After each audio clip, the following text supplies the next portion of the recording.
তো বন্ধুরা এখন চলে এসেছি জুতো দোকানে জুতো কিনতে। তো এখানে এত দারুণ দারুণ জুতো, কোনটা নেব আমি কনফিউজ হয়ে যাচ্ছি। তোমরা একটা পছন্দ করে দাও, বলো কোনটা নেব। তো যাই হোক, একটা জুতো নিয়েছি, সেটা তোমাদের বাড়িতে গিয়ে দেখাবো। তো এখন যাচ্ছি খেতে, প্রচুর খিদে পেয়ে গেছে। তো গত বছরে যেখানে বিরিয়ানি খেয়েছিলাম ওই দোকানেই যাচ্ছি, কেন ওই দোকানটা তোমাদের দাদাভাই চেনে।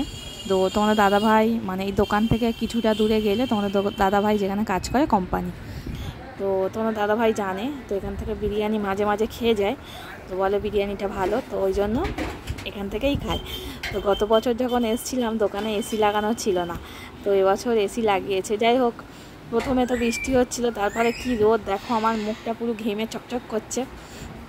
তো একটু এসে ঠান্ডার মধ্যে এসির মধ্যে বসলাম, যাক ভালোই লাগছে।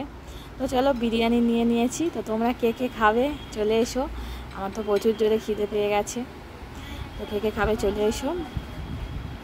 তো এর আগের ভিডিওতে একটা দিদিভাই কমেন্ট করেছে যে দিদিভাই তুমি একটু ভিডিওগুলো বড় করে ছাড়ো। তো কী বলো তো দিদিভাই, বড় ভিডিও ছাড়লে কেউ দেখতে চায় না, ওই জন্য ভিডিওগুলো ছোট করে ছাড়ি। তো এখন চলে এলাম বেডশিট দোকানে, তো এখান থেকে দুটো বেডশিট নেব। তো এবার বাড়িতে গিয়ে তোমাদের সব কিছু দেখাবো। তো এখানেই এন্ড করছি, টাটা।